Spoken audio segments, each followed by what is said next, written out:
Karena kalau kita lihat semua kesenangan di dunia ini, semua kesenangan di dunia ini, semua kelezatan, semua kenikmatan, itu ada akhirnya. Ini yang sekarang sedang SMA. Masih gagah perkasa. Masih energi.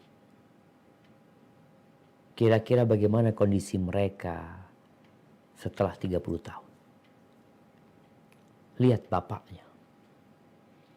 Lihat kakeknya, lihat ibunya, yang mereka kira-kira semuanya pernah mengenyam SMA.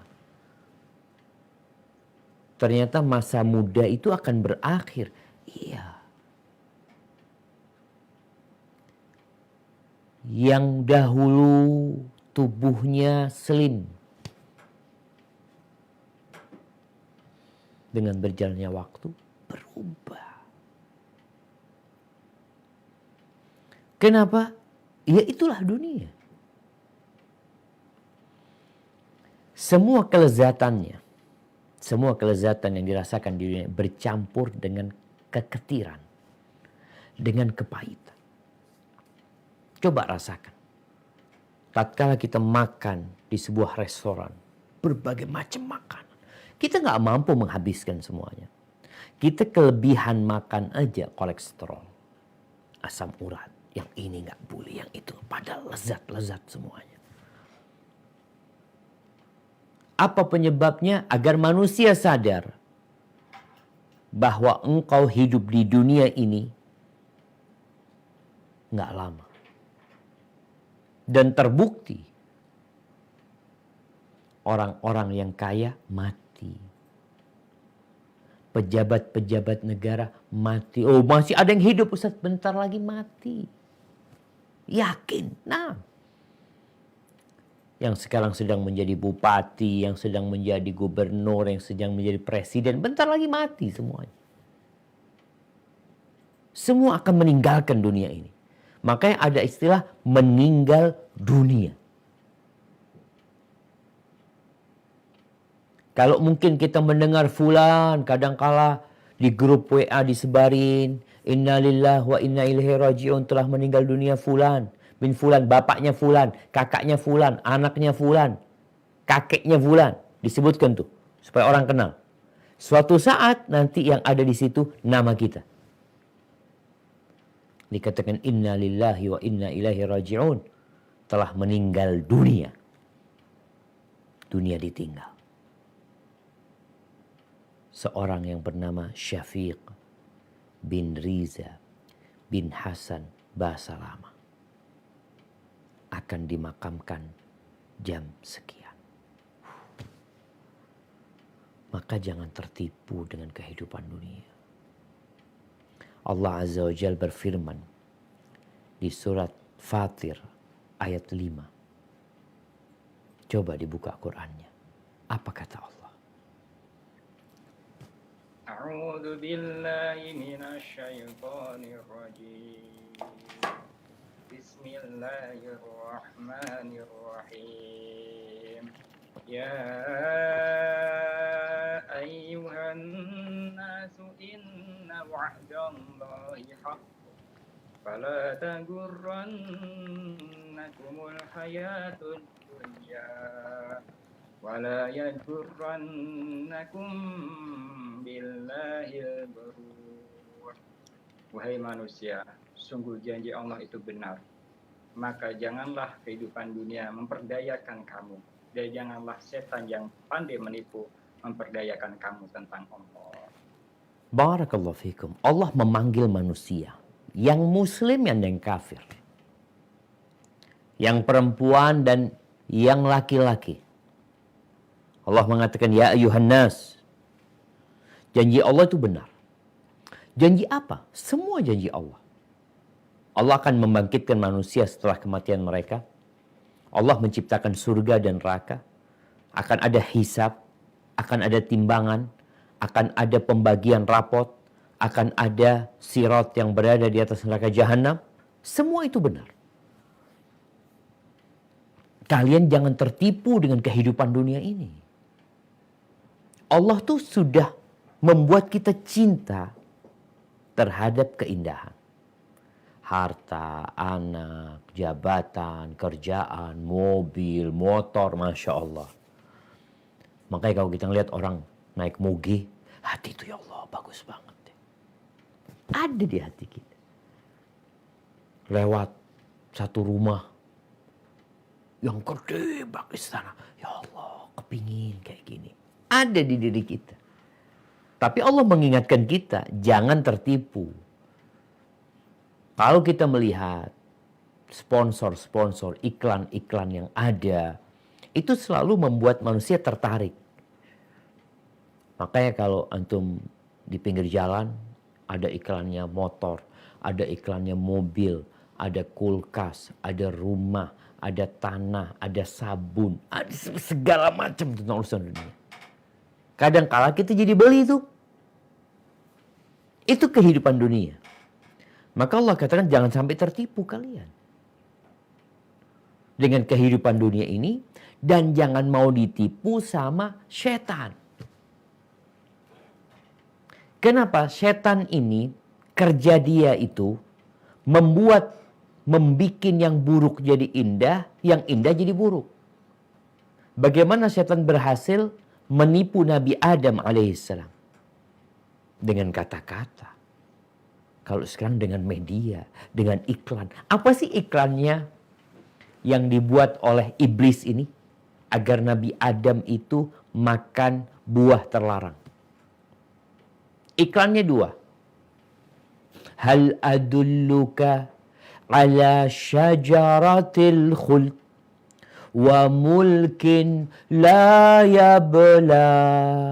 Maukah engkau Adam? Aku kasih tahu. Nih orang kalau lagi iklan ya, menceritakan ini itu macam-macam. Mau nggak aku kasih tahu? Kasih tahu apa? Pohon kekekalan. Pohon keabadian. Dan sebuah kerajaan yang tidak akan binasa. Bohong. Tapi karena dibungkus dengan kata-kata yang indah, orang jadi tertarik. Dan terbukti Nabi Adam alaihissalam tertipu oleh iblis. Lalu Allah menyelamatkan Nabi Adam dan menerima tobatnya. Coba kita lihat iklan rokok contohnya jemaah. Ya Allah, dibuat sedemikian rupa. Seakan-akan sesuatu yang indah. Padahal isinya semua penyakit. Anak-anak muda yang gagah ya. Kadang kalau ada perempuan-perempuan melakukan aktivitas yang uji nyali di sana. Menunjukkan keindahan, kebugaran, kesehatan. Padahal isinya semua penyakit. Seperti itu iblis godain manusia. Terhadap dunia ini kira-kira. Yang buruk dibungkus dengan keindahan. Maka kalau kita melihat dari 8 miliar penduduk dunia ini, berapa yang sadar akan kehidupan dunia? Alhamdulillah, yang muslim mungkin 1,6 miliar. Ustaz. Tapi yang di Indonesia,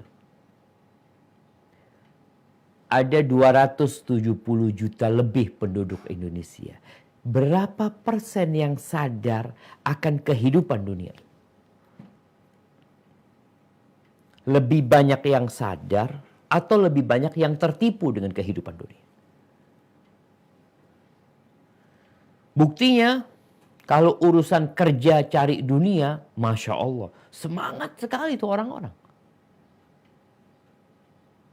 Untuk dunia. Tapi mereka tidak semangat untuk meninggalkan dunia. Sadar nggak kita? Meninggal dunia itu satu kepastian. Antum mau meninggalkan dunia. Orang tuh kalau dikasih tahu, Mas, ini orang kalau lagi mamanya tinggal di sebuah hotel, dikatakan, Mas, insya Allah check out jam 12 ya. Kira-kira kalau orang ini lupa, tidak check out jam 12, akan bermasalah dia. Dia sibuk keluar, berangkat ke taman, berjalan-jalan, belanja ke pasar, sampai jam 4 sore. Tahu-tahu barangnya sudah ada di lobi. Kamarnya udah buat orang lain. Begitu pula nih orang-orang yang tidak sadar dengan hakikat kehidupan dunia. Ahibati fillah, di dalam Al-Quranul Karim, ada puluhan ayat yang mengingatkan manusia akan kehidupan dunia. Diingatkan lagi dunia ini seperti apa. Nih salah satu ayatnya di surat Al-Hadid ayat 20. Apa kata Allah mengingatkan kita tentang hakikat kehidupan dunia ini? Barakallahu fiik. Silahkan dibaca. I'lamu annama al-hayatud dunya la'ibun wa lahu wa zinatun wa tafakhurun bainakum wa takasurun fil amwali wal aulad كمثل غيث أعجب الكفار نباته ثم يهيج فتراه مصفرا ثم يكون حطاما وفي الآخرة عذاب شديد ومغفرة من الله ورضوان وما الحياة الدنيا إلا متاع الغرور. Ketahuilah sesungguhnya kehidupan dunia itu hanyalah permainan dan senda guruan, perhiasan dan saling berbangga di antara kamu, serta berlomba dalam kekayaan dan anak keturunan, seperti hujan yang tanamannya mengagumkan para petani. Kemudian tanaman itu menjadi kering dan kamu lihat warnanya kuning, kemudian menjadi hancur. Dan di akhirat nanti ada azab yang keras dan ampunan dari Allah serta keriduannya. Dan kehidupan dunia tidak lain hanyalah kesenangan yang palsu. Masya Allah jemaah. Itu kehidupan dunia. Kesenangan yang palsu, hoak semuanya. Maka Allah mengingatkan kita. Ada orang yang sibuk permainan, main aja kerjanya. Kalau nggak badannya, hatinya. Hiburan lagi, hiburan lagi. Contoh orang yang duduk nonton film Hollywood atau Bollywood. Sejam, 2 jam, habis waktu dia. Ketika ditanya, engkau dapat apa? Uangmu bertambah, imanmu semakin kuat, ibadahmu semakin taat, atau sebaliknya. Uang dunianya berkurang, umurnya berkurang, ketaatannya berkurang, imannya turun. Itu kehidupan dunia. Orang lalai dengan hakikat kehidupan dunia ini. Kalau ternyata semuanya palsu loh. Rumah yang kau bikin palsu rumah itu. Terus mana rumah anak yang sebenarnya? Engkau lihat kuburan. Itu rumahmu. Ibumu, bapakmu, anakmu, istrimu, kawan-kawanmu, nggak ada yang akan mendampingimu di tempat itu. Tapi kalau di rumahmu yang besar, yang luas, Masya Allah, engkau undang makan tuh orang-orang, datang ke rumahmu. Ada hiburan di rumahmu, nih kayak orang-orang besar yang ngundang kawan-kawannya, datang tuh kawan-kawannya. Tapi suatu saat, supaya engkau tahu kepalsuan semuanya, engkau akan diantar ke satu lubang yang kira-kira hanya 1 kali 2 meter. Kemudian engkau akan diinjak-injak di sana. Dan semua kawan-kawanmu, kerabatmu, orang tua dan anakmu akan meninggalkan. Oh, jadi ternyata semuanya bohong-bohongan. Nah, ada kehidupan yang sebenarnya. Wa takathurun fil amwali wal aulad wa tafakhurun bainakum, tempat berbangga-banggaan. Engkau punya apa? Mobilmu berapa harganya? Motormu harga berapa? Makanya kita ngelihat, Anda kalau baca di beberapa situs berita itu, oh dikatakan artis fulan beli motor, harga motornya sekian, helmnya sekian, jaketnya sekian, sepatunya sekian, bohong semuanya. Palsu. Terus yang benar, lihat nanti. ketika dia meninggalkan dunia, helmnya dibawa ke kuburan, sepatunya dibawa ke kuburan, motornya ditaruh sama kuburan, sama orangnya sekalian. Pernah melihat? Orang Masya Allah, ketika mati motornya ditaruh di kuburan, dia dimakamkan sambil naik motor. Dibungkus gitu. Ingat. Palsu semua. Negeri ini bukan negeri untuk bersenang-senang. Negeri ini untuk beramal. Maka Allah sebutkan, wa fil akhirah. Ini kehidupan yang sebenarnya. Akhirat. Yang satu hari, subhanallah, satu hari di akhirat itu sama dengan 1000 tahun di dunia. Bayangin jemaah, kita hidup 70 tahun, 10 tahun di dunia ini. Nanti di akhirat, gak sampai sehari itu. Bisa dibayangin. Satu hari di akhirat sama dengan 1000 tahun. Kalau 5 hari, 5000 tahun. Kalau 1 tahun, 356.000 tahun. Cuma kita tertipu dengan kehidupan dunia ini. Di akhirat nanti ada 2. Azabun syadid. Ada azab yang pedih. Kenapa kok ada azab, Ustaz? Karena engkau dikasih segala fasilitas di muka bumi ini. Dikasih rezeki. Dikasih umur. Dikasih tempat tinggal. Dikasih makanan. Dikasih pakaian. Semua diberikan kepadamu. Tapi engkau tidak melaksanakan tugasmu. Tugasnya apa? Mengabdi kepada Allah Azza wa Jalla. Atau ada maghfirah minallah wa ridwan. Ada ampunan. Ada karunia dari Allah. Wa mal hayatud dunya illa mata'ul ghurur. Ahibati fillah. Coba kita melihat bagaimana Rasulullah sallallahu alaihi wasallam menyadarkan para sahabatnya tentang hakikat kehidupan dunia ini. Mungkin yang membaca perjalanan hidup Nabi SAW, dia tahu susahnya hidup Nabi SAW di kota Mekah. 13 tahun menyadarkan umat, mengajak mereka agar mentauhidkan Sang Pencipta. Tapi pada akhirnya beliau pun diusir dan hijrah menuju ke kota Madinah. Nabi Nuh alaihissalam selama 950 tahun berdakwah menyadarkan umat akan hakikat kehidupan dunia ini. Agar mereka mentauhidkan Allah Azza wa Jal. Tapi tidaklah beriman kecuali 80 orang. Wa ma amana ma'ahu illa qalil. Dan tidaklah beriman kepada Nabi Nuh alaihissalam kecuali sedikit. 950 tahun berdakwah, yang masuk Islam, yang menerima dakwah beliau kira-kira hanya 80 orang.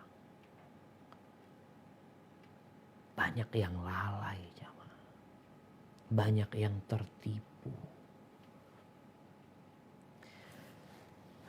Ahibati fillah. Rasulullah SAW ingin agar kita tidak tertipu.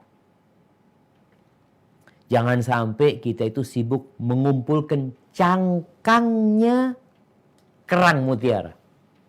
Mutiaranya dibuang. Cangkangnya dikumpulin. Itu gambaran orang-orang yang sibuk dengan dunia, lupa sama akhiratnya. Dia sibuk mengumpulkan cangkangnya kerang mutiara, mutiaranya dia tinggal. Seperti orang yang sibuk menggali tanah yang dikatakan banyak emasnya. Lalu dia sibuk menyuling, atau yang ditaruh di sungai kadangkala ya. Dia berusaha mengumpulkan emasnya itu.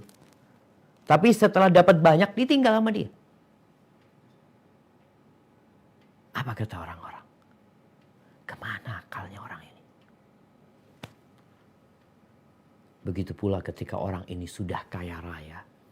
Sudah jadi orang terkaya di Indonesia. Nomor 1, 2, 3, 4, sampai 10. Atau nomor berapapun. Tahu-tahu dia mati. meninggalkan dunia, ini fulusnya nggak dibawa. Jamaah rahimakumullah.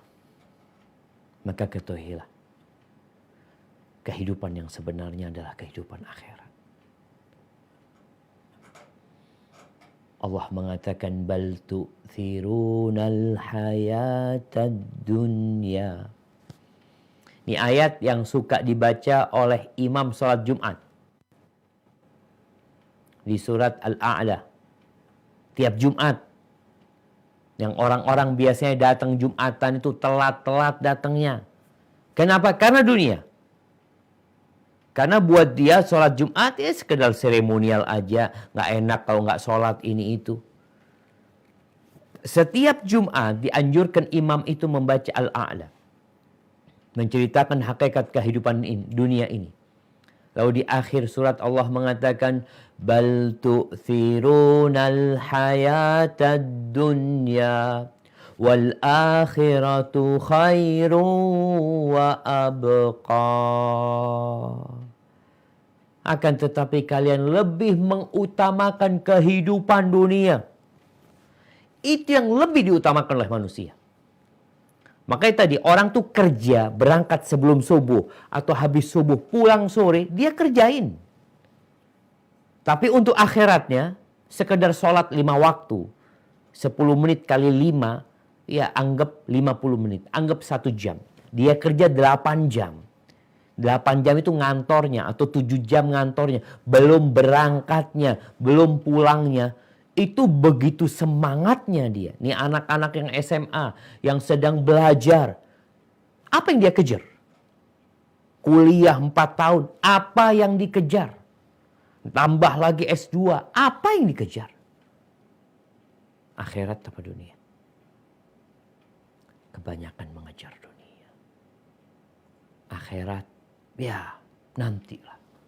Kalau ngelihat orang semangat beragama, jangan berlebih-lebihan dalam beragama. Gimana berlebih-lebihan? Nggak boleh berlebih-lebihan dalam agama. Engkau juga jangan berlebih-lebihan cari dunia. Ini orang udah punya duit 1 triliun, masih cari lagi. Apa tidak kan engkau berlebih-lebihan nyari dunia? Orang udah gajinya cukup atau duitnya cukup buat 7 keturunan, masih cari dunia lagi. Engkau berlebih-lebihan. Maka yang ana heran kadangkala ada istilah jangan berlebih-lebihan dalam beragama, tapi jarang sekali kita mendengar istilah jangan berlebih-lebihan mencari dunia. Kan udah cukup, engkau masa kerja lagi, masa buka usaha lagi. Ana kalau ngeliat ya, kadangkala baca tentang orang kaya, buka pabrik lagi, buka ini, buka ini. Apa nggak dikatakan berlebih-lebihan? Kenapa nggak ada yang mengingatkan mereka dikatakan jangan berlebih-lebihan cari dunia? Karena kita meremehkan akhirat. Meremehkan agama. Rasulullah SAW menggambarkan dunia yang hari ini diperebutkan oleh 8 miliar manusia. Apa kata beliau alaihi salatu wassalam pada suatu hari beliau melewatin pasar. Pasar ini tempat yang paling dibenci Allah. Kenapa? Ya, karena pasar melalaikan. Kadangkala kita ngelihat yang kerja di pasar itu anggap ada 500 ruku atau 500 tuku. Yang sholat di masjid berapa orang? Sisanya kemana? Pasar ini tempat terjadinya penipuan, mengurangi timbangan, kemudian riba, segala macam tuh di pasar. Suatu hari Nabi SAW, beliau berjalan ngelewatin pasar, di kanan kirinya ini para sahabat Nabi yang sedang mendampingi Rasulullah SAW. Tahu-tahu beliau melihat di pasar itu ada bangkai kambing. Kambing masih anak-anak. Tapi bangkai, mati sudah. Cacat kambing ini. Lalu Nabi SAW memegang kuping yang cacat ini, dipegang. Seakan-akan beliau sedang melelang sesuatu di pasar. Beliau sambil mengatakan, ayyukum Yuhibbu an yakuna hadha lahu bidirhamin. Siapa yang mau 1 dirham? Siapa yang mau satu dirham? 1 dirham, 1 dirham. Beliau tawarkan, siapa yang mau kambing ini 1 dirham? Apa jawab para sahabat? Ma nuhibbu annahu lana bi syai'. Kita nggak mau beli kayak gitu. Nggak mau Nabi. Buat apa kita? Bangkai. Buat apa? Atuhibbuna annahu lakum? Benar kalian nggak mau? Nggak mau ini jadi milik kalian. Ini bangkai nggak ingin kalian bawa ke rumah kalian, bawa ke kamar kalian, bawa ke meja kalian. Kalian nggak kepingin ini jadi milik kalian. Apa kata mereka? Wallah, law kana hayyan kana aiban. Ya Rasulullah, demi Allah, kalau nih kambing masih hidup, kambing itu cacat. Orang itu dikasih binatang cacat, itu nggak nyaman gitu. Maka mereka mengatakan, ya Rasul, kalau dia hidup ini dia cacat. Innahu asad. Fakaifa wa huwa mayit. Gimana dia udah jadi bangkai. Benar-benar para sahabat nggak mau. Mereka memandang bangkai kambing cacat itu sesuatu yang remeh, temeh. Yang seharusnya, ya jangan dibeli, dikasih aja nggak mau. Lalu beliau alaihissalatu wassalam mengatakan kepada mereka, fawallahi lad dunya ahwanu 'ala Allahi min hadza 'alaikum. Demi Allah, dunia ini lebih remeh di mata Allah Azza wa Jalla daripada pandangan kalian kepada dia, kepada bangkai. Rawahu Muslim. Itu dunia yang diperebutkan oleh 270 juta penduduk Indonesia, yang sekarang mungkin kita melihat di jalanan ada yang jualan ini, ada yang bikin ini. Kita kemarin mungkin baca berita ada mafia tanah berebut tanah, ada yang berebut perusahaan, ada yang berebut partai, ada yang apa saja diperebutkan oleh manusia di muka bumi ini. Ada yang berebut jabatan. Itu lebih remeh daripada bangkai. Bangkai yang cacat.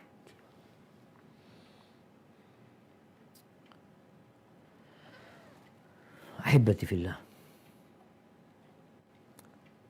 Di kesempatan lain, Rasulullah SAW mengatakan kepada para sahabatnya dalam hadis riwayat Tirmidzi, ad-dunya mal'unatun mal'unun ma fiha. Dunia ini terkutuk.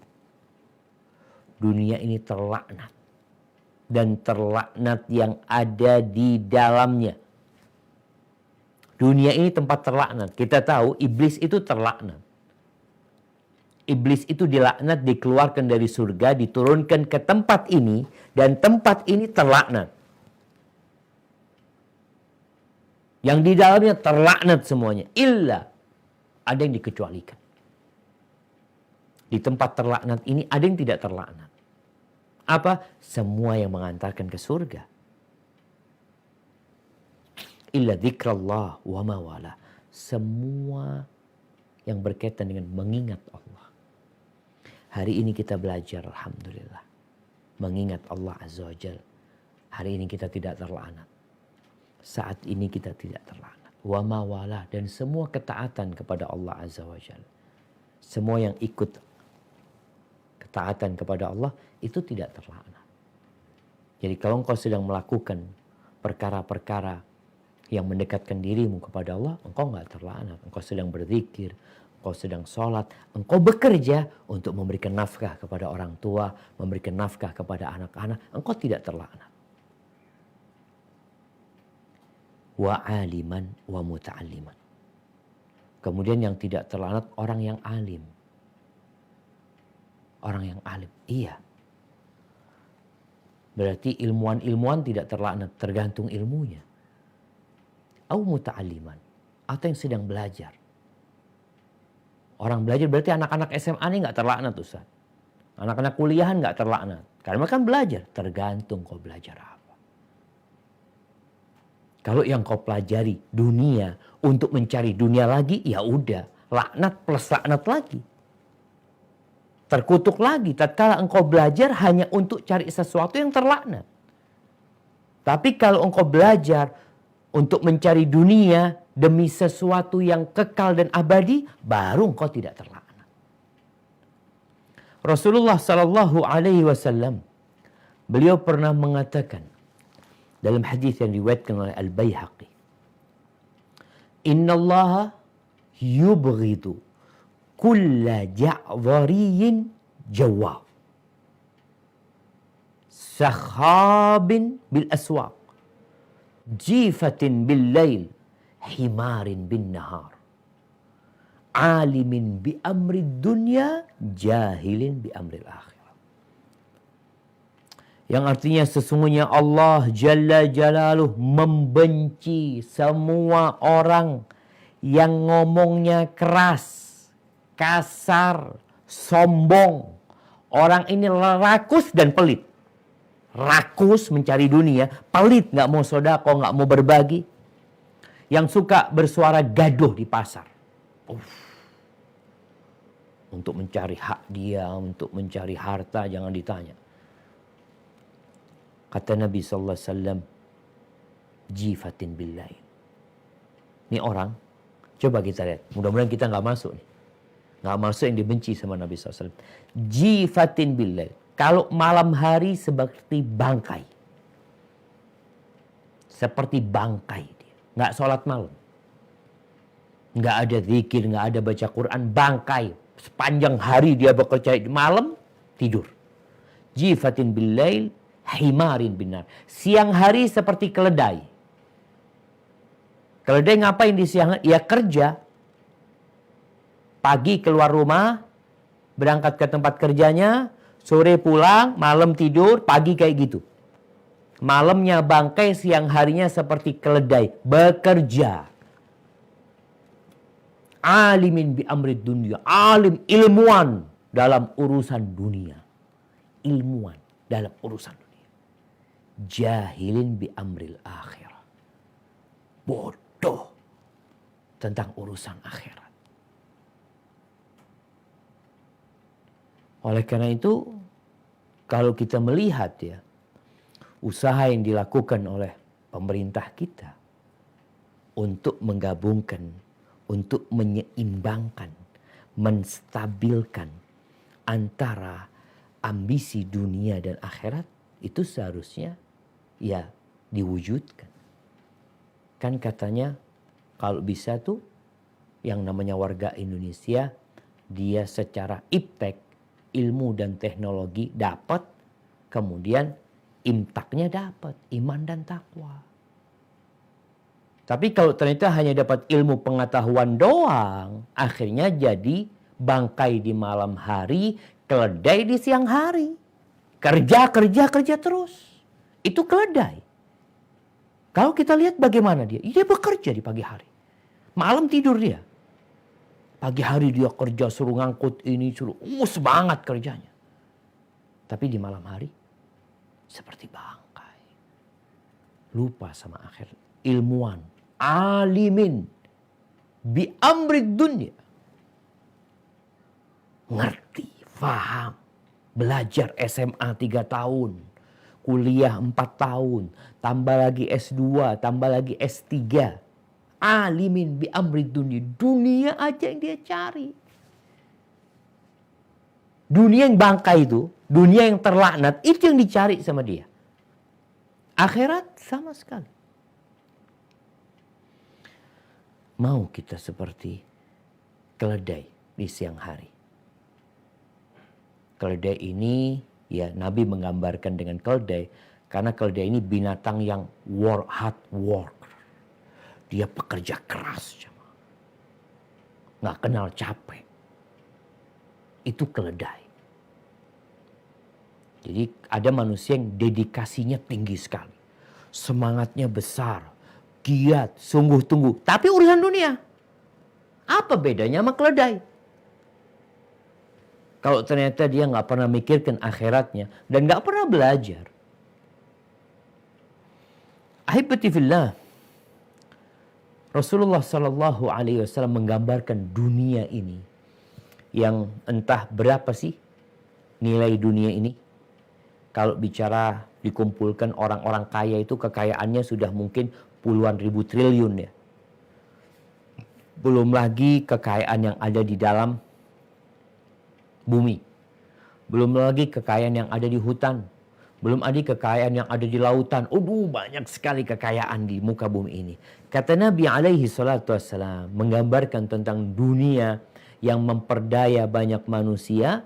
Beliau mengatakan alaihi salatu wassalam, "Lau kanatid dunya ta'dulu indallah janaha ba'udha, ma saqa minha kafiran syarbata ma'." Andai kata dunia ini ada nilainya di sisi Allah, nilainya seperti apa? Satu sayap nyamuk. Bayangin ya, Allah menciptakan nyamuk ini jutaan. Bukan jutaan, miliaran. Tiap hari Allah menciptakan nyamuk. Hari ini nyamuk diberantas, besok ada lagi, terus seperti itu. Andai kata dunia dan isinya ini, nilainya itu setara, sepadan dengan satu sayap nyamuk. Satu sayap nyamuk. Nih teman-teman coba ambil nyamuk. Kadang-kala di rumah kita, ya nyemprot kamar kita, lalu berjatuhan tuh nyamuk. Antum ambil tuh nyamuk. Bukan nyamuknya, sayapnya dong. Kalau dunia itu nilainya ada seperti satu sayap nyamuk, Allah nggak akan kasih orang kafir satu teguk air loh. Satu teguk air itu, bismillah. Itu 2 teguk barusan. Satu teguk air orang kafir nggak akan Allah kasih. Tapi karena dunia ini nggak ada nilainya, satu sayap nyamuk pun nggak, di bawahnya satu sayap nyamuk. Dunia yang begitu gemerlapan dan memukau ini, sehingga Nabi SAW mengatakan, Innallaha yu'tid dunya man yuhibbu wa man la yuhibbu. Allah membagi dunia ini kepada orang yang Allah cintai dan kepada orang yang Allah tidak cintai. Semua Allah kasih. Semua Allah kasih. Fir'aun Allah kasih dunia. Apakah itu bukti Allah cinta sama Fir'aun? Ya enggak lah. Namrud, Allah kasih kekayaan sama dia. Apakah itu bukti cinta Allah? Enggak. Allah bagi dunia kepada semuanya. Yang Allah cintai Allah kasih dunia, yang Allah nggak cintai Allah kasih dunia. Kenapa? Memang nggak ada nilainya dunia ini di sisi Allah Azza wa Jalla. Walakin la yu'til iman illa man yuhib. Tapi Allah tidak berbagi keimanan kecuali kepada orang yang Allah cintai. Ahibati fillah. Pada suatu hari, waktu itu subuh, Rasulullah SAW habis sholat subuh, dilihat kok rame masjid ini. Ada orang-orang yang seakan-akan mau memotong jalannya Nabi SAW ya, para sahabat ini. Karena malam hari itu ternyata ada harta yang datang ke kota Madinah, yang dibawa oleh Abu Ubaidah Amir bin Jarrah. Sahabat susah hidupnya ketika melihat ada harta yang mau dibagikan, maka mau tidak mau mereka berharap. Lalu Nabi SAW mengatakan kepada para sahabatnya, Abshiru wa ammilu ma yasurrukum. Bergembiralah kalian dan berharaplah perkara yang menyenangkan kalian. Fawallahi, beliau mengatakan demi Allah, mal faqra akhsha alaikum. Demi Allah, aku tidak takut kefakiran itu menimpa kalian. Tak takut. Walakinni akhsha. Tapi yang aku khawatirkan, yang aku takutkan, antubsatad dunya alaikum. Ketika dunia ini dibentangkan buat kalian. Yang awalnya rezekinya sempit, yang awalnya susah, besok mau makan apa masih berpikir, masih berdoa, masih berjuang. Yang Nabi takutkan ketika dunia dibentangkan buat kalian. Kama busitat ala alladhina min qablikum. Sebagaimana telah dibentangkan kepada umat-umat sebelum kalian. Dampaknya apa? Efeknya apa ketika dunia dibentangkan? Fatanafasuha. Kama tanafasuha. Kalian akan bersaing mengumpulkan. Bukan ngambil secukupnya, enggak. Orang sekarang jemaah, kalau kaya raya, ini orang mau punya duit 5 triliun sudah. Kemudian di depan dia ada duit 1 miliar. Ada 5 orang. Berebut nggak kira-kira? Padahal dia sudah punya 5 triliun. Tetap berebut. Kalian akan bersaing mengumpulkannya. Sebagaimana persaingan orang-orang terdahulu. Fatuhlikakum kama ahlakan. Lalu dunia itu menghancurkan kalian. Sebagaimana telah menghancurkan mereka. Rawahul Bukhari wa Muslim. Dan itu yang terjadi. Kalau kita melihat persaingan bisnis ya. Itu di antara orang-orang yang miskin. Atau orang-orang pertengahan. Atau malah raja-raja yang kaya-kaya. Sepertinya semakin kaya semakin bersaing lagi mereka. Ya, Anda tidak mengatakan yang miskin tidak bersaing ya. Mereka juga bersaing, warung-warung kecil bersaing. Kalau kita lihat sampai pemilihan kepala desa bersaing mereka untuk itu. Kemudian dunia itu menghancurkan kalian. Orang itu kepingin dapat dunia paling tidak ada manfaat. Tapi ternyata dunia membinasakan dia. Apa kata Nabi alaihi salatu wassalam? Tentang orang yang ambisinya dunia. Kita berpikir, mungkin kita melihat orang yang kaya raya itu kaya. Belum tentu sebenarnya sih. Bisa jadi orang semakin kaya semakin miskin. Kenapa bisa seperti itu? Karena kekayaan sebenarnya kekayaan jiwa. Ada orang yang hari ini makan di warteg. Bes. Dia punya duit 10.000. Dia masuk ke warung, dia makan 10.000. Nggak punya duit lagi dia. Tapi setelah makan dia mengatakan alhamdulillah alladzi at'amani wa saqani wa ja'alani minal muslimin. Dia bersyukur sama Allah Azza wa Jalla. Dia tidak melihat kepada kekayaan orang lain. Dia melihat kepada orang yang di bawah dia. Dia menerima dengan pemberian dan takdir Allah. Ini kaya cuma. Walaupun dia jalan kaki, datang jalan kaki. Dengan orang yang mungkin datang naik pesawat pribadi. Ini orang jalan kaki, ini naik pesawat pribadi. Kalau orang berpikir dengan kacamata dunia, oh ini orang kaya. Belum tentu, bisa jadi nih. Yang jalan kaki lebih kaya daripada yang naik pesawat pribadi. Nabi SAW mengatakan, Laisal ghina an kathratil ahrad. Kekayaan itu tidak dengan banyaknya harta benda, tidak. Walakinnal ghina ghinan nafas. Tapi kekayaan yang sebenarnya adalah kekayaan jiwa. Merasa berterima kasih dengan apa yang Allah berikan. Puas. Orang yang nggak puas ya, yang ambisinya dunia. Dia punya 1 triliun, dia kepingin 2 triliun. Dia punya 2 triliun, kepingin punya 1.000 triliun.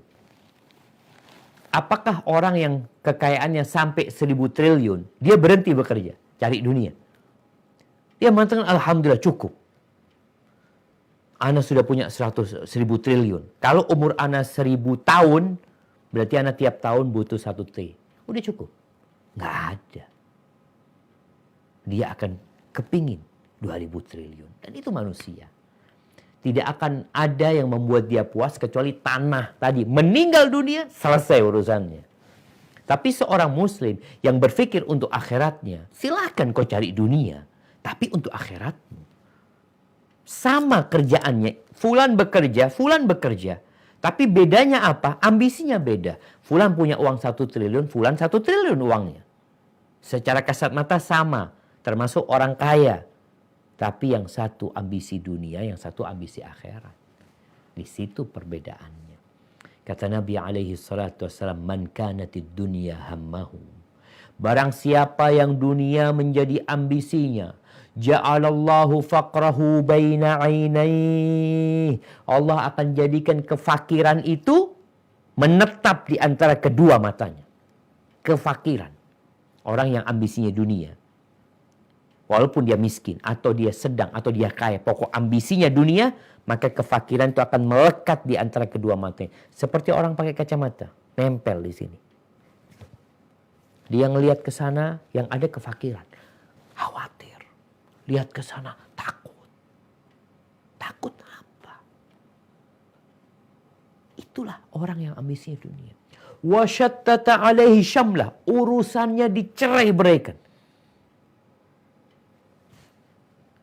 Nggak rampung-rampung. Nggak bisa duduk sama keluarganya. Nggak bisa datang ke masjid. Orang kaya nggak bisa datang ke masjid. Kenapa sih? Engkau nggak bisa rapat, dengar adzan berhenti. Nggak bisa. Nggak bisa. Kenapa? Karena ambisinya dunia. Walam ya'tihi minad dunya illa ma qaddara lahu.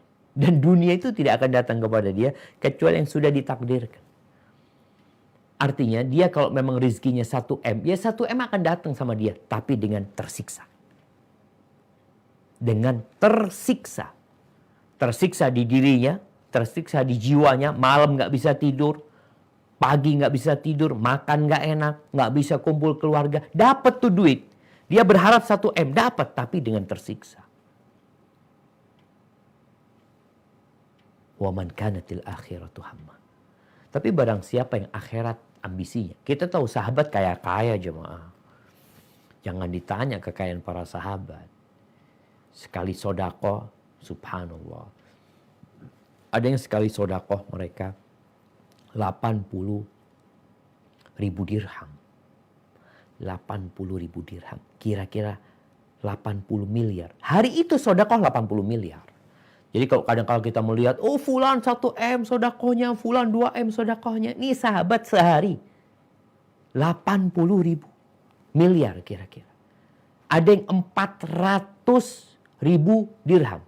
Kisahnya Talha bin Ubaidillah. Ketika dia ngelihat istrinya ngomong, engkau kenapa? Apa engkau nggak enak sama aku? Kata dia. Engkau ada keraguan sama dia? Enggak, katanya Talha. Ini ngomong sama istrinya. Tapi ini lagi dapat fulus, kata dia. Fulusnya itu 400.000 dirham. 400.000. Kalau anggap satu ekor kambing itu 10 dirham. Berarti uang dia itu 400 miliar. Kata istrinya, udah engkau panggil pembantumu, udah bagiin. Hari itu 400.000 dirham habis. Kaya raya mereka. Jangan dibayangkan para sahabat. Iya ada sahabat yang miskin. Nah. Tapi sahabat yang miskin pun secara ekonomi dia kaya secara jiwa. Nih sahabat yang punya uang 400.000 dirham. Dia kaya secara jiwa. Buktinya dia bagikan tuh duit. Sehari jemaah. Makanya kalau bicara orang itu yang ambisinya akhirat. Engkau punya uang 1 triliun sehari habis. Kalau ambisimu akhirat. Ada banyak yang memerlukan uang itu. Dan engkau perlu uang itu untuk ke akhirat. Orang yang ambisinya akhirat, subhanallah, ja'alallahu ghinahu fi qalbih. Allah jadikan kekayaan dia itu di hatinya. Di sini yang kaya. Wa jama'a alaihi syamla, urusannya disederhanakan. Ya Allah, dia bisa datang pengajian, dia bisa duduk sama keluarganya, bisa berbakti sama orang tua. Ya Allah, urusannya disederhanakan. Punya waktu dia jemaah. Tapi orang kalau ambisinya dunia nggak punya waktu dia. Waktu untuk silaturahim, untuk berbakti sama orang tua, nggak punya waktu. Untuk akhirat nggak ada waktu buat dia. Ngaji, baca Quran nggak bisa. Ini orang sebulan penuh Qurannya nggak pernah dibuka. Engkau ngapain? Kok kan udah kaya. Fikroh. Ada yang dia pikirkan.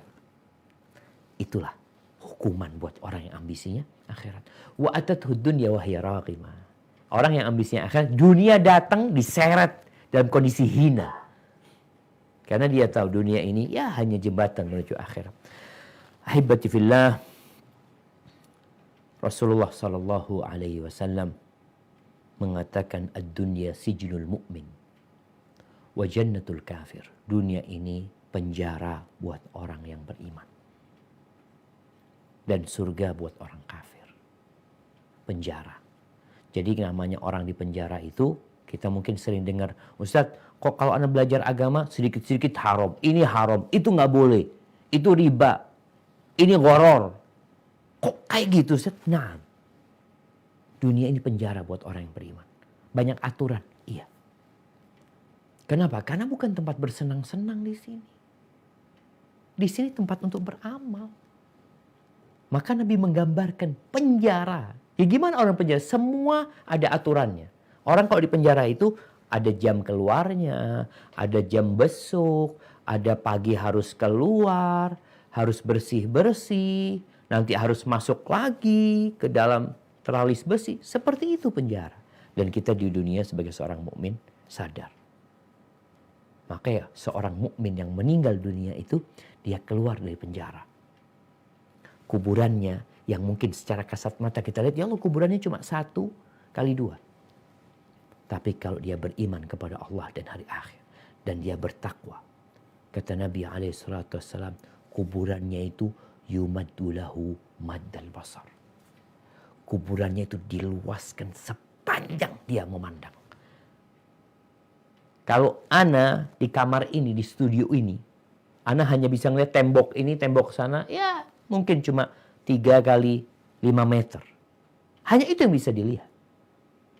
Tapi nanti di kuburannya seenak dia dibentangkan kuburan dia. Yaitu dunia itu penjara buat orang beriman. Ada banyak aturan. Sabar antum. Dia perlu kesabaran kita. Tidak tertipu dengan kemewahan dunia ini. Jangan sampai alhaakumut takatsur hatta zurtumul maqabir. Kalian disibukkan dengan bermewah-mewahan, ya, pengen ini, pengen itu. Kalau kita lihat ya Allah berita-berita, semuanya kemewahan-kemewahan yang ditampakkan. Itu semua palsu. Palsu, bohong semuanya. Bakal ditinggalin semuanya. Dan penjara dan surga buat orang-orang kafir. Orang kafir semau dia berbuat tanpa aturan. Halal haram buat dia nomor sekian. Yang penting dia mendapatkan apa yang dia inginkan. Yang terakhir jamaah, Allah Azza wa Jalla berfirman di surat Al-Mu'minun, suratnya orang-orang yang beriman, di ayat 99 sampai 100. Apa kata Allah? A'udzu billahi minasy syaithanir rajim. Hatta idza jaa ahadahumul maut qala rabbirji'un la'alli a'malu shalihan fima taraktu kalla innaha kalimatun huwa qailuha wa min waraihim barzakhun ila yaumi yub'atsun. Demikianlah keadaan orang-orang kafir itu hingga apabila datang kematian kepada seseorang dari mereka, dia berkata, "Ya Tuhanku, kembalikanlah aku ke dunia agar aku dapat berbuat kebajikan yang telah aku tinggalkan. Sekali-kali tidak, sungguh itu adalah dalih yang diucapkan saja, dan dihadapkan mereka ada barzakh sampai pada hari mereka dibangkitkan." Barakallahu fikum. Ini angan-angan orang yang mati. Dia ingin dikembalikan ke dunia ini.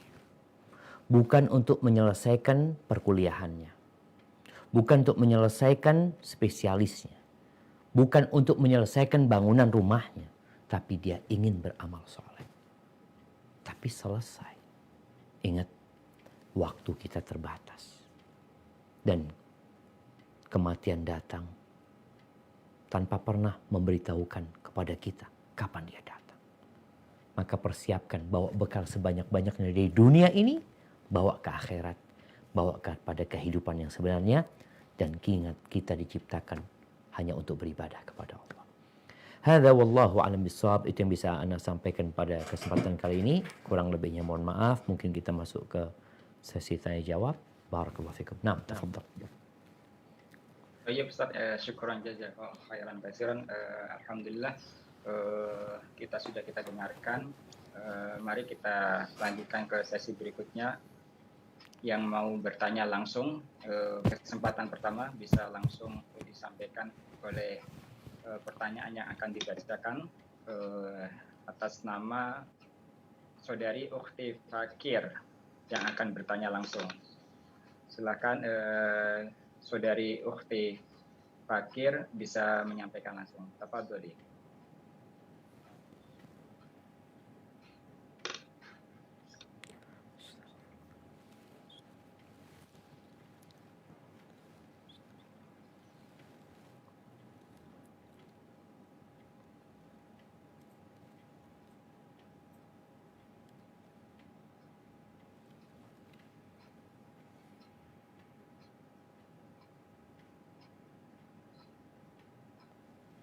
Oke, sebelum dilanjut, ada yang mau bertanya, Ukhti Fakir? Kalau tidak ada, Ana akan lanjutkan ke pertanyaan berikutnya, yaitu silakan saudari atau yang bernama Umi Naura bisa langsung menyampaikan pertanyaannya, bisa dinyalakan mikrofonnya tanpa video. Tafadholi. Assalamualaikum Ustaz. Waalaikumsalam warahmatullahi wabarakatuh. Barakallahu fiik. Naam, tafadhali. Naam, Ini silahkan. Ustaz kan seminggu yang lalu saya juga baru musibah kehilangan kendaraan kami di garasi rumah. Terus kami tuh nggak lapor ke polisi karena emang keterbatasan waktu, cuma lapor ke RT ke RW gitu Ustaz. Terus kami udah benar-benar pasrah, benar-benar ikhlas. Semoga ini bisa dengan pahala sabar yang kami dapat pahala, berharap pahala aja dari Allah gitu ya Ustaz. Kalau kita nggak lapor ke polisi, nggak maksud karena lapor juga waktunya nggak ada ya Ustaz. Terus apa sih namanya nanti repot gitu. Apa sih namanya pokoknya ya, susah deh gitu. Ya, artinya memang tidak melaporkan kepada polisi gitu. Iya, karena kan suami kan emang masuk kerja, terus apa sih namanya karena kan kalau lapor polisi mesti ada bayar biar dicariin kan begitu. Jadi takut nanti kita hukumnya itu nyogok malah ngurangin kita gitu kan, maksudnya kita hukumnya. Jadi males gitu aja, Ummu Nora males aja mau laporan gitu kan? Maksudnya nggak mau ribut-ribut lah. Emang bukan kita gitu Ustaz, maksudnya ya udah gitu kan, kita tuh nggak kehilangan, itu juga sama aku juga bakal kalau nggak diganti ya nanti di akhirat pasti diadili gitu kan. Kita cuma aja mungkin di dalam barang itu ada rezeki orang lain atau ada harta yang nggak kita ambil.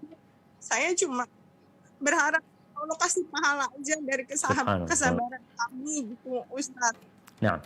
Itu kalau kayak begitu gimana, apa kita masuknya nggak ikhtiar, nggak mau ikhtiar? Siap. Kami udah kunci garasi, kami udah gebuk tapi masih hilang. Kami berikhtiar dari situ, tapi pas hilang kita nggak ikhtiar buat minta cari polisi gitu. Maksudnya buat kayak gitu, itu hukumnya gimana? Terus Masya Allah. Tanya satu lagi. Nah, tafadhali.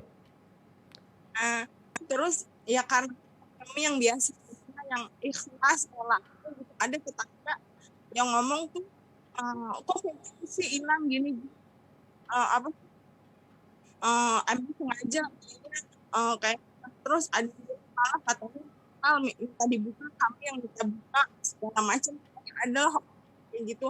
Terus karena dengan kayak gitu saya mencoba teruskan sama yang nyampein sebenarnya itu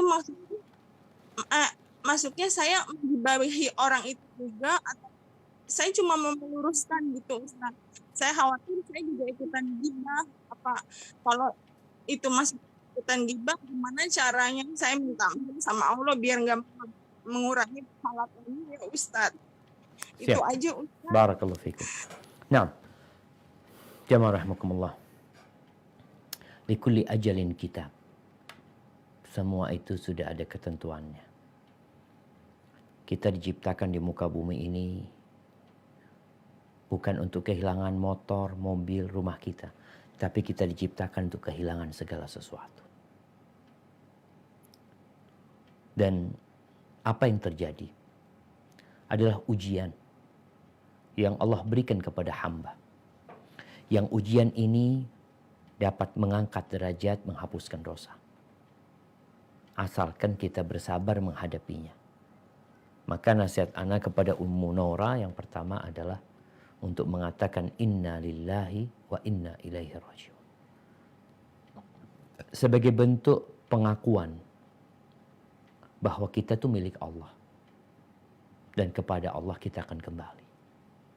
Kita tuh nggak punya apa-apa. Kita keluar dari perut ibunda kita nggak punya apa-apa. Dan kita akan keluar dari bumi ini menuju ke perut bumi nggak bawa apa-apa juga. Sehingga dengan berdoa mengatakan inna lillahi wa inna ilaihi raji'un, lalu mengatakan Allahumma ajurni fi musibati. Ya Allah, berikan pahala di musibah yang menimpaku. Wa akhlif li khairan minha, dan berikan kepada aku ganti yang lebih baik. Itu insya Allah cukup. Taib, apakah perlu mencari?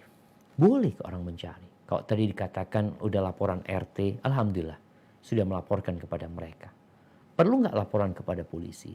Ini mungkin ya, kalau kita melihat ada birokrasi yang harus diperbaikin di internal Polri. Sebagaimana kemarin ya Ana membaca beberapa statement dari Kapolri yang baru, katanya akan ada perbaikan-perbaikan untuk sistem pelaporan ini dan itu. Karena kadangkala ya ini terus terang ya, di antara rakyat atau masyarakat itu yang udah nggak percaya ya. Mereka mau laporan itu capek, ruwet ya. Kadang-kala laporan kehilangan handphone ini itu sampai ada yang mengatakan nanti kok lebih banyak lagi yang hilang gitu. Ini beberapa pandangan masyarakat. Mungkin itu salah ya, mungkin itu salah. Mungkin itu terjadi di beberapa tempat, tidak di seluruh tempat. Tapi kalau tadi Ibu Nora, Ana malas untuk melaporkan itu, takut nanti harus bayar ini itu. Ya sudah, nggak usah laporan, nggak apa-apa. Kita sudah menerima kejadian itu. Kita semoga sekarang ini mungkin medsos ya bisa juga menjadi sarana untuk laporan. Laporan kehilangan ini itu ya semoga ada orang yang kelihatan ya. Mungkin motor kita, mobil kita disebutkan warnanya ini itu mungkin sebagai usaha. Tapi alhamdulillah Ummu Nora sudah menerima dan itu sudah cukup. Minta ganti sama Allah Azza wa Jal dan semoga diangkat derajatnya, diampuni dosa-dosanya. Adapun berkaitan dengan tadi ngomongin orang ya, dia perlu dilihat kalau kita menuduh orang, ngomong keburukan orang tersebut, maka masuk ghibah nantinya seperti itu. Maka usahakan kita untuk jangan sampai kita kehilangan mobil kita, motor kita, tapi kita kehilangan pahala kita. Kadang-kala orang kehilangan mobilnya itu Masya Allah, tapi dia begitu sedihnya. Namun tatkala kehilangan pahala dia gara-gara ngomongin orang, maka akhirnya ya dia nggak terlalu peduli ketika kehilangan pahala. Maka insya Allah seperti itu. Ana terus terang tadi pertanyaan yang kedua dari Ummu Nora itu tidak terlalu terdengar ya. Tadi putus-putus seperti itu. Tapi yang jelas kalau kita sudah mengomongkan keburukan orang, maka usahakan kita minta maaf kepada orang tersebut. Semoga Allah mengampuni dosa-dosa kita. Hada wallahu a'lam bishawab. Nah. Alhamdulillah, mudah-mudahan yang sedang tertimpa musibah, mudah-mudahan Allah lapangkan dadanya, Allah berikan setelahnya kebaikan buat keluarganya dan kita semua. Baik Ustaz, jazakallah khairan katsiran. Pertanyaan kedua, mungkin Ana bacakan karena banyak pesan yang masuk juga yang harus Ana bacakan sesuai dengan waktu yang pertama. Afwan Ustaz, Ana mau bertanya, dengan dunia ini hanya sebagai perhiasan dan senda gurau yang sifatnya memperdaya manusia, sebatas mana seorang muslim berusaha untuk dunianya, untuk mencari nafkah untuk keluarganya? Sampai mana batas cukup dan berlebihannya jika misal sudah punya rumah sederhana dan ingin punya rumah lebih besar dan lebih bagus lagi, apakah itu menjadi berlebihan Ustaz? Syukron. Nah, barakallahu fikum. Iya jemaah. Jadi berkaitan dengan dunia ini, pertama kita nggak apa-apa menikmatin kehidupan dunia ini. Allah mengatakan, "Qul man harrama zinatallahi allati akhraja li'ibadihi wat-thayyibati minar rizq. Qul hiya lilladzina amanu." Allah mengatakan, siapa yang mengharamkan kenikmatan-kenikmatan, kelezatan-kelezatan? Nggak apa-apa gitu loh. Itu buat orang-orang beriman halal untuk menikmatinya. Di akhirat khusus buat mereka. Artinya di dunia orang kafir, orang muslim menikmatin kehidupan dunia ini. Sampai batasan mana? Yang pertama tadi kita bicarakan ambisi. Ambisinya yang perlu diperbaiki. Bisa jadi ada orang tinggal di istana. Punya mobil harganya 10 miliar. Namun ambisi dia akhirat. Gitu. Dan bisa jadi ada orang naik beca atau jalan kaki. Ambisi dia dunia, cuma dia nggak dapat. Maka sekali lagi Rasulullah SAW yang tadi kita sampaikan hadisnya, beliau berbincang tentang ambisi. Maka sekarang kalau tadi dikatakan, Anda punya rumah Ustaz, kepingin rumah lebih besar, tafadhol, boleh. Tapi jangan sampai dunia ini membuat lalai dari mengingat Allah, dari kewajiban-kewajibanmu. Allah memuji lelaki-lelaki yang kata Allah, rijalun la tulhihim tijaratun wala bay'un an dzikrillah. Mereka adalah laki-laki yang tidak tertipu daya dengan perdagangan mereka, dengan bisnis mereka dari mengingat Allah Azza wa Jalla. Wa iqamis shalah wa ita'iz zakat yakhafuna yawman tataqallabu fihi al-qulub wal absar. Ini orang bekerja, bisnis, dia bangun rumah. Mungkin rumahnya ada kolam renangnya, mungkin ada mobil mewahnya yang dia milikin. Tapi dia tidak lalai gitu loh. Dengan tugas dia sebagai hamba Allah. Untuk mengabdi kepada Allah. Ketika dia dapat rezeki, dia tahu ada hak orang lain di sana. Mungkin itu yang perlu menjadi bahan koreksi buat diri kita. Mau punya rumah lebih besar, mau punya mobil lebih bagus, nggak apa-apa. Tapi ambisi kita dalam bekerja adalah untuk akhirat. Sehingga kita tetap mengingat Allah, kita tetap melaksanakan kewajiban kita, dan kita boleh menikmati dunia ini tanpa berlebih-lebihan. Hadza wallahu a'lam bissawab. Baik Ustaz, alhamdulillah, masya Allah, jazakallah khairan kasiran atas jawabannya dan nasihatnya. Pertanyaan yang berikutnya masih pertanyaan yang akan Ana bacakan. Afwan Ustaz, Ana mohon izin bertanya. Saya seorang ahli medis yang menangani pasien secara langsung. Namun di saat masuk waktu sholat terkadang tidak tepat di awal waktu atau mepet ke waktu sholat berikutnya. Dikarenakan keadaan pasien suka tiba-tiba memburuk di saat berlangsungnya adzan. Bagaimana hukumnya jika dalam keadaan seperti itu, Ustaz? Syukran. Nah, barakallahu fikum. Ya, yang pertama kembali kepada ambisi. Orang yang bekerja ini tolong niatnya diperbaiki. Rasul SAW beliau mengatakan tentang seorang yang bekerja untuk memberikan nafkah. Niatnya dia bekerja untuk memberikan nafkah kepada orang tua atau kepada anak atau hanya sekedar untuk mencukupi kehidupan dia. Orang yang seperti itu niatnya fahuwa fi sabilillah. Maka orang ini fi sabilillah, di jalan Allah.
Tapi kalau tujuanmu bekerja, ini buat para perempuan yang bekerja. Ada yang bekerja membantu suaminya, alhamdulillah. Untuk memberikan nafkah kepada anak-anaknya, fisabilillah. Untuk berbakti kepada orang tuanya, fisabilillah. Tapi kalau dia bekerja, mencari dunia, dalam rangka berbangga-banggaan, pamer, maka fisabilillah syaitan. Dia yang berada di jalan syaitan.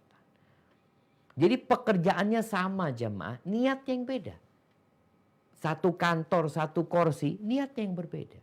Dan sebagian istri sahabat itu bekerja. Ummu Salamah punya pekerjaan, dia menyamak kulit, ya. Kemudian dia jual. Bagaimana istrinya Abdullah bin Mas'ud membantu suaminya, dia menenun atau apa, dijual untuk membiayai kehidupan mereka. Maka tolong yang diperhatikan niat. Niatnya ini yang penting.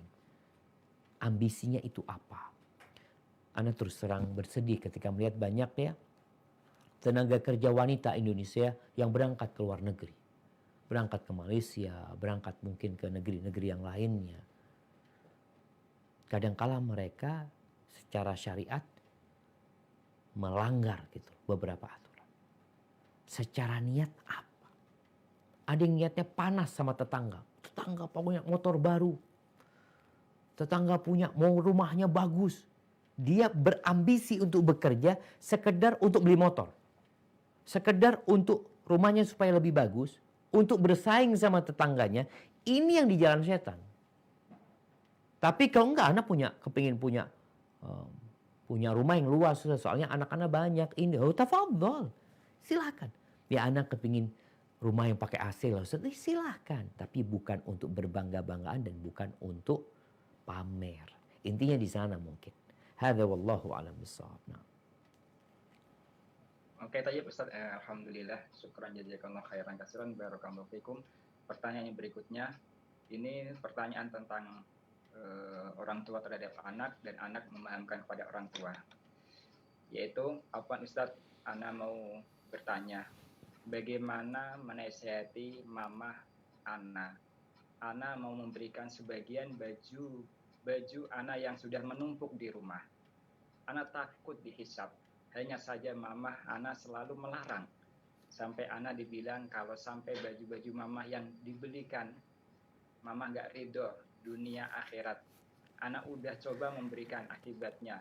Kalau barang-barang yang kita punya akan dihisap di akhirat nanti. Bagaimana Ustadz memberikan nasihat yang bisa membuka pikiran mama? Masya Allah. Masya Allah. Ya. Allah mengatakan wa tuhibbunal mala hubban jamma. Dan kalian benar-benar cinta sama dunia, cinta mati. Yaqul ibnu Adam, kata Nabi SAW, manusia itu berkata, mali, mali, mali, milikku, hartaku. Nabi mengatakan, engkau tahu mana hartamu? Walaysa laka min malika, hartamu itu yang kau makan, terus jadi kotoran, itu hartamu. Wa ma labista, yang kau pakai, kemudian jadi usang, karena sering dipakai, dijemur, dipakai, sampai rusak baju itu. Itu milikmu. Yang ketiga, wa ma tasaddaqta bihi fa'abqain. Yang engkau sedekahkan, itu milikmu. Sisanya milik orang. Kalau tadi katakan mama nggak mau dikasihkan orang, nanti mama mati jadi milik orang itu sudah. Tapi kan seharusnya bagaimana memahamkan kepada, ya bukan sekedar tentang hisab. Ini mungkin yang perlu ngomong sama orang tua. Ma, kita kan sayang sama baju ini. Anak kepingin baju ini nanti dampingin mama di kuburan. Dampingin anak di kuburan. Yang ini juga anak ingin. Ini bagus nih, Ma. Ketika kita di kuburan sendirian, bagaimana dia menemanin kita. Jadi pandangan orang tua itu kan ketika dikeluarkan, habis itu baju. Padahal enggak. Ini sama nyimpen, Ma. Cuma nyimpennya di kotak amal, bukan di lemari. Orang kalau ngasih duit di kotak amal itu dia sedang menabung sebenarnya. Konsep ini yang perlu difahamkan. Tentunya kembali kepada keimanan dengan hari akhir. Keimanan dengan azab kubur ya. Maka tadi Ana sampaikan perlu ada ziarah kubur. Mungkin mamanya perlu diajak umpamanya mengunjungi orang-orang yang susah ya. Wallahi jamaah kalau ngelihat orang-orang yang susah ya di kampung-kampung itu, Allahu Akbar. sampai ada di kampung, di salah satu kampung sini, itu isinya banyak janda-janda tua. Janda-janda umur 60 tahun ke atas ya, yang dia itu bekerja biasanya mengambil sisa-sisa padi di sawah. Pas nggak tahu dapatnya berapa dia. Kalau ngelihat bajunya, Allah kasihan sekali. Nah, inilah bagaimana sekarang membawa mama itu ke tempat yang seperti itu. Karena orang itu kalau biasa kumpul sama orang kaya, kumpul sama orang berada terus, yang ada semakin cinta kepada dunia, semakin sayang sama dunia ini. Tapi ketika dibawa ke tempat-tempat yang susah, harapannya luntur tuh kecintaan kepada dunia berkurang sehingga mau berbagi dengan mereka. Hadza wallahu a'lam bissawab. Baik Ustaz, syukran jazakallahu khairan katsiran. Alhamdulillah sekarang jam sudah menunjukkan setengah 12 ya, sebenarnya setengah 11. Apa Ustaz, mungkin ana minta waktu satu lagi boleh Ustaz ya? Tafadhal Ustaz. Oke. Alhamdulillah. Syukran Ustaz. Barakallahu fikum. Pertanyaan langsung akan disampaikan oleh saudara yang waktu dan tempat kami persilakan.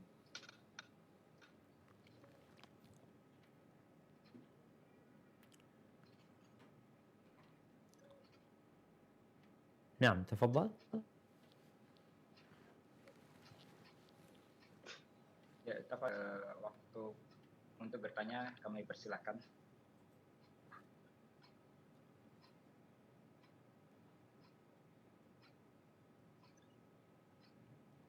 Oke, karena tidak merespon, mungkin Ana akan lanjutkan ke pertanyaan atas nama Bunda Eva Nur Fadilah. Tafadhali.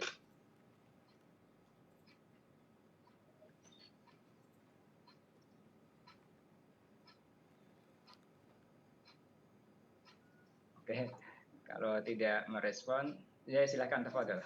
Tafadhol atas nama Bapak Rahmat Wijaya, silakan disampaikan pertanyaannya. Assalamualaikum warahmatullahi wabarakatuh, Ustaz. Waalaikumsalam warahmatullahi wabarakatuh. Ahlan wa sahlan. Barakallahu fiik. Baik, Ustaz. Ustaz, disampaikan perihal amalan hati berupa niat, Ustaz.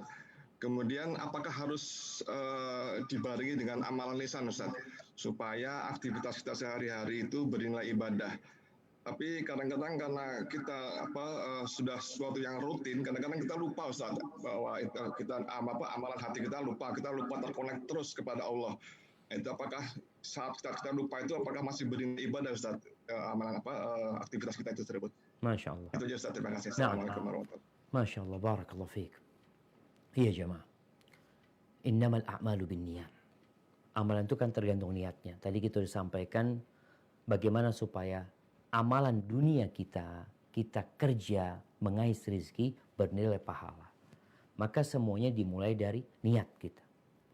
Kemudian setelah niat kita benar, yang kedua, amalan itu adalah amalan yang halal memang.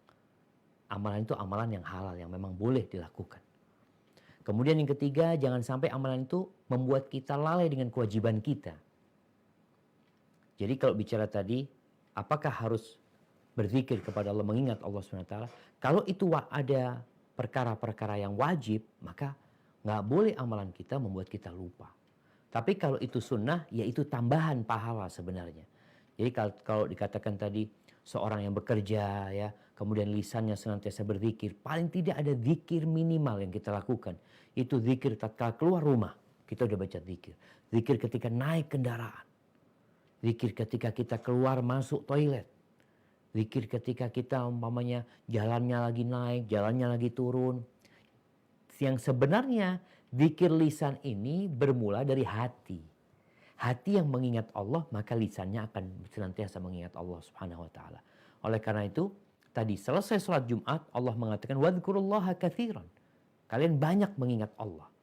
Karena kalau tidak, ketika mencari dunia tapi lupa sama Allah Azza wa Jal, yang ditakutkan ada yang haram yang dia lakukan. Tapi orang yang mengingat Allah, lisannya juga mengingat Allah, maka itu akan semakin membuat dia terjaga. Jadi kalau dikatakan apakah selain niat tadi menjaga hati, penting zikrul lisan, penting sekali. Namun tetap sumbernya dari hati. Ada orang yang pegang tasbih, tasbihnya berjalan jemaah. Dia mengatakan subhanallah 100 kali. Tapi yang hatinya bersama subhanallah mungkin cuma 5 kali. Mungkin cuma 10 kali. Sisanya hanya lisan. Padahal zikir itu adalah zikir hati dan zikir lisan. Maka sekali lagi mungkin ada zikir yang paling minimal, yaitu zikir yang berkaitan dengan kegiatan-kegiatan kita. Tapi kalau kita bisa senantiasa mengingat Allah ketika lagi luang, waktu kosong kita gunakan untuk istighfar, waktu kita berjalan, umpamanya berangkat ke tempat kerja, kita gunakan untuk membaca sholawat kepada Nabi alaihi salatu wassalam, maka ini yang harus kita lakukan. Karena waktu kita itu sempit sekali dan kita diperintahkan untuk sebanyak-banyaknya beramal dalam kehidupan dunia ini. Mungkin seperti itu. Dan sebagai penutup jamaah, kita berada di bulan Sya'ban ya. Kita tanggal berapa? Tanggal 10 Sya'ban. Maka usahakan tinggal 20 hari lagi kita masuk bulan Ramadan. Bagi yang sibuk bekerja, dirubah sekarang. Kerjaannya, tetap kerjaannya. Tapi ditambah dengan zikir tadi. Pokoknya anak akan memperbanyak zikir. Punya target, zikir pagi dan petang selalu dibaca. Anda mau salawat sama Nabi SAW tiap hari mau 100 kali. Anda mau baca Quran tiap hari 1 juz. Manfaatkan. Nggak sempat baca Quran saat waktunya, dengarkan. Sehingga tatkala masuk bulan Ramadan, engkau sudah siap untuk panen pahala di bulan Ramadan. Hadza wallahu a'lam bishawab. Itu yang bisa Anda sampaikan, kurang lebihnya mohon maaf. Anda kembalikan ke pembawa acara. Jazakumullah khairan. Baik Ustaz, syukuran jazakallahu khairan katsiran, barakallahu fikum. Alhamdulillah Ustaz, terima kasih banyak Ustaz telah menyampaikan ilmunya. Semoga ilmu yang Ustaz sampaikan menjadi ilmu yang bermanfaat buat kita semua, dan semoga kebaikan Ustaz dibalas oleh Allah SWT dengan pahala yang